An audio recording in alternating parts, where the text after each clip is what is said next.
We all know the stories of Jack and Jill went up the hill to fetch a pail of water. Jack be nimble, Jack be quick, and especially Jack and the Beanstalk. These friendly children's poems, or stories actually, are very nice to listen to, Jack be nimble, Jack be quick, Jack jump over the candlestick. It's just a fun little rhyme to say, but do these have some sort of, different meaning behind them? Well, that's what I'm going to talk about today. The secret meanings behind these seemingly friendly and fun stories and poems from folklore, such as books like Mother Goose's poems and tales and stuff, but they're not really friendly at all. There's a hidden meaning behind it.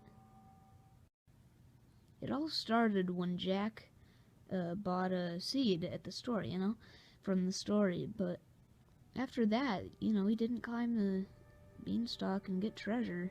No, that's not what happened at all. He climbed the beanstalk, and the giant was actually friendly. He would have given stuff to Jack. But unfortunately, Jack was so small compared to the giant. The giant did not see Jack and accidentally stepped on him, killing him.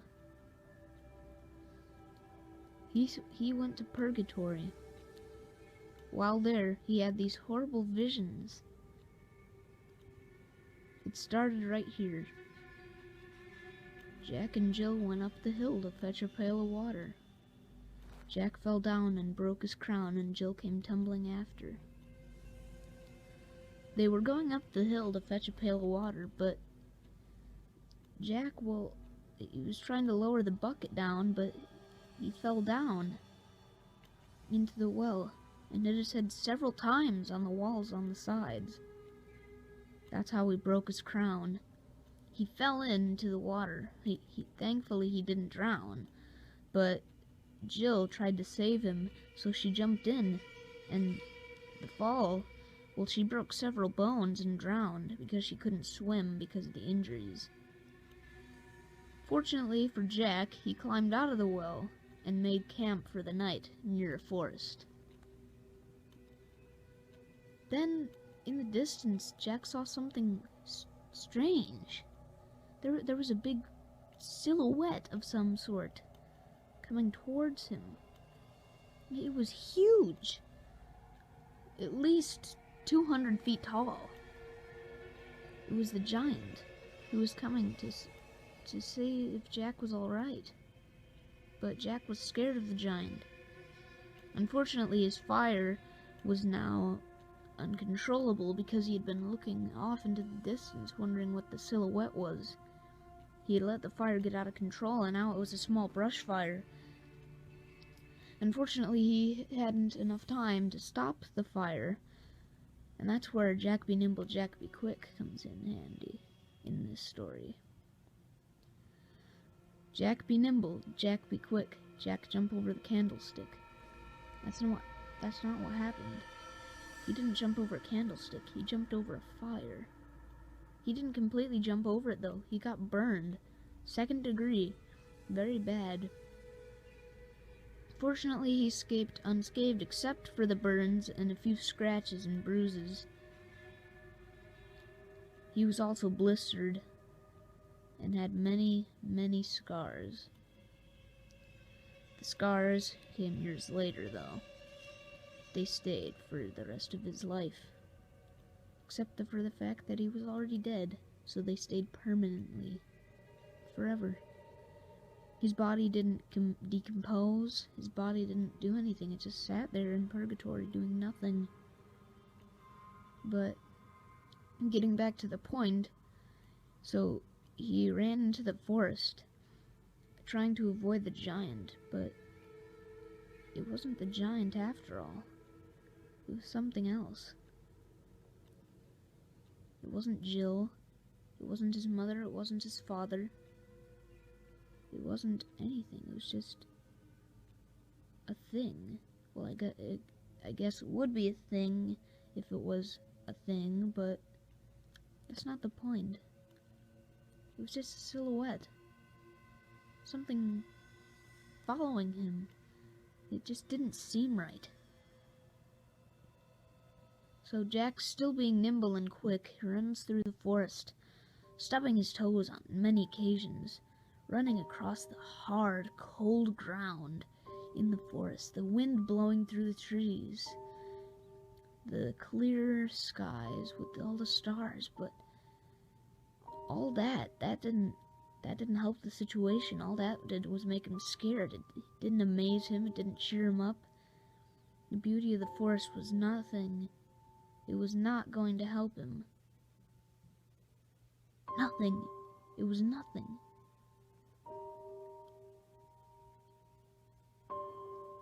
So after he escaped the forest, he didn't see anything, so he made another camp. He felt safe for a few hours, but he heard a rustling in the bushes. A few minutes later, the rustling in the bushes was back. He didn't see anything, but it was there, and I know what it was, but I can't tell you. Jack doesn't want you to know. I can still hear his voice. Don't ever tell anybody this story. He'll haunt you too.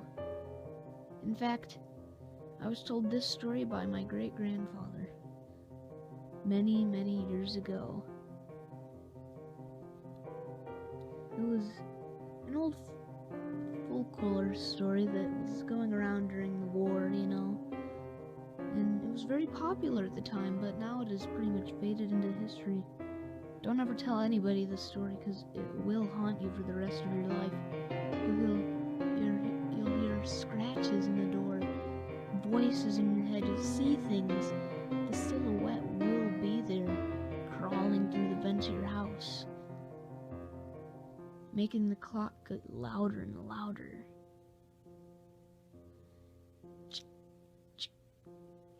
Louder, louder. Just louder, then you'll start to hear bangs on your door. He'll get closer and closer. Keep looking out there. You call the police, but there's no response. Nothing will happen. You'll go insane like me. Nothing will happen except for everything. Everything will happen. In fact, this story shouldn't even have been told to you. You shouldn't be listening to this. Go. Watch some sort of different video. There's nothing to see here. This is all just a story. You know that. Nothing will happen. Nothing. That's not the point. The point is that you should never tell a story and never say the word Jack. The one thing that continues to haunt me is Jack. He doesn't want you to know what the figure is, but I'm going to tell you anyways. The figure's name is...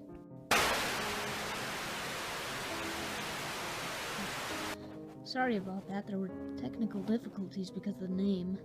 I guess it didn't tell you the name after all. The static came through and ruined it for you. So I guess I can't tell you the name. But if you did know, you wouldn't want to say it. Because that's what'll really haunt you. You can say Jack all you want. You know, Jack. But that's not going to do anything. That's not going to do jack diddly squat. What's really going to harm you is when you say, you know, his name. The silhouette's name. If I told you, well, I'd have to kill you because you couldn't know. You'd abuse the power of knowing. You'd say it to everybody. Tell them to say it. I know what you would do with it. And I know what I'm going to do with it. I'm going to do nothing because I don't want to spread this crap any further. It's gone far enough. It's a horrible story I never should have told you. Oh well, it's been done now. So continuing on, the rustling in the bushes, it didn't stop. Continued for at least 20 minutes, it felt like to him, but it was really only about 3 to 4 minutes. Kept continuing.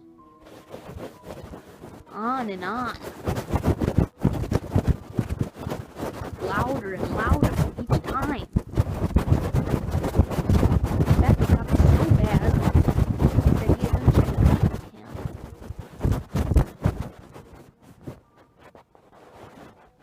The camp was of no use to him anymore because the bush rustling. The bush rustling scared him good. He was really freaked out by that. He kept running on. He found a field now. He seemed to be in a farmer's field. There was a big wall with an egg sitting on top of it. So he goes over to this egg, and he asks him his name. He says, "Humpty Dumpty, sir. Glad to meet you. What's your name?" So he says, "Jack." You know, Humpty Dumpty. He starts to stretch out his hand, you know, he's gonna give him a handshake. But then, sadly, Humpty Dumpty fell down. You know? So Jack, he calls the farmer, but all the farmer's men and all the farmer's family couldn't put Humpty Dumpty back together again. It's a little twist on the story, but that's what really happened. There were no king's horses, no king's men. It was farmers trying to put poor Humpty Dumpty back together. Then he came upon the farmer's house. Now, the farmer's men and you know, the workers and the family, they weren't there anymore. They just left. He still saw things in the night, like a cow jumping over the moon and a dish and a spoon running away, and a dog, too. They were all there. There's many other fairy tale things there, including Little Red Riding Hood. She was dancing through the forest, you know, just frolicking through the flowers and stuff. By dancing through the forest, I mean just like, you know, like skipping, trotting through the forest, just bumbling along, nothing to worry about. And then a wolf attacks her. Unfortunately, Little Red Riding Hood didn't make it. Jack was horrified at this point. He didn't know what to do. He didn't know what the giant was up to. He didn't know what the silhouette was up to. In fact, at this point, he pretty much trusted the giant because he was so afraid of the silhouette. He tried calling, "Giant! Giant! I need help!" But that didn't help anything. It just made matters worse, because now the silhouette knew where he was. The house that he was in, the farmer's house, it seemed abandoned. There was no tools, there was no food, there was no appliances, no furniture. The house was practically falling apart. The wood was all rotten, and the floor was infested with cockroaches. There were termites, too. It was horrible. There was like mold and mildew everywhere. The only thing that hadn't been infested was the kitchen sink, except the fact that there wasn't one.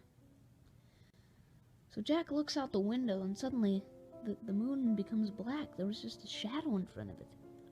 At this point, he basically just freaks out and falls on the floor. At this point, he was unconscious. So the silhouette's now in there, you know.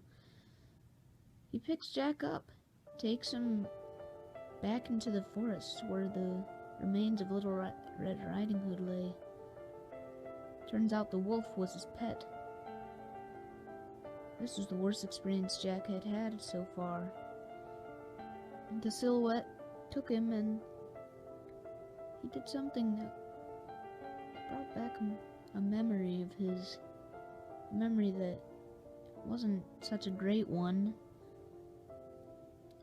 He took him back to a well and threw him down. Then he grew a beanstalk and made him climb up it.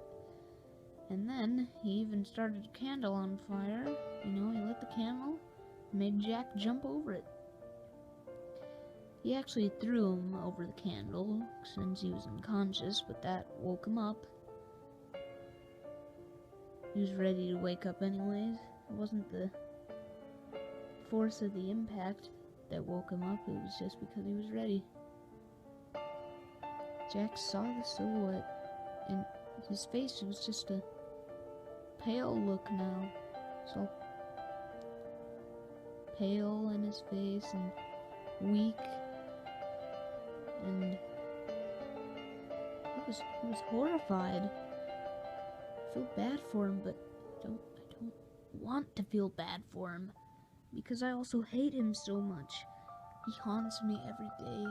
I hear the scratches. I hear the knocking. I hear the intense screaming. I hear all the torturous yells and screams from the underworld. It's horrible. You should never tell this story. It'll happen to you too. And we all know we don't want that. But the worst part is the one eye in the middle of the triangle. And that's the name of the silhouette. He is watching, and he will take over. In 2016, we'll all be gone. His influence will spread throughout the world, and we'll all vanish. He'll be the only one left, except for then he'll clone himself, and the only people left will be his clones and him. It'll be a world of a new world order. That's what he wants. A new world order.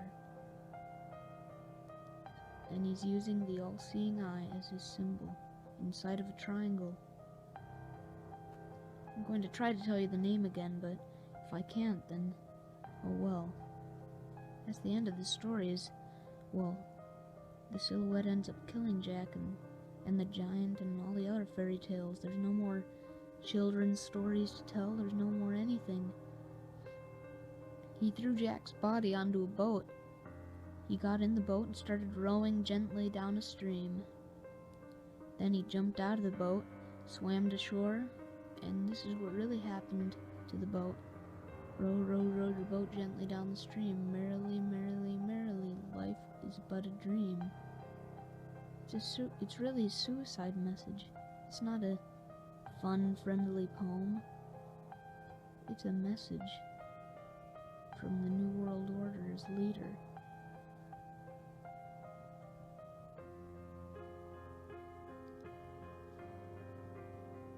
Well, he ends up falling off a waterfall. The stream leads into a waterfall. It's not just a simple stream like is said in the poem. But that's the end of the story. He puts all the people's bodies onto a boat. He puts the giant's body on a freight train instead of a boat. But other than that, everything was put on a boat and sent down the river into the ocean eventually, just to rot and decompose in the Pacific Gyre garbage patch where they all eventually ended up. That wasn't a good thing for the fish either. But that's the end of this story. Hopefully I can tell you the name. So I'm gonna try. His name, the silhouette. The silhouette's name is... I hope you guys enjoyed that. It was the first creepypasta that I've wrote, called Jack. And I'll probably write, a couple more. It seems like the creepypasta trend is going downhill lately, so I decided to write a couple. This is, not a couple, I just combined them all into that one right there, but I hope you guys enjoyed that creepypasta, and thanks for watching. JoJo's123 out.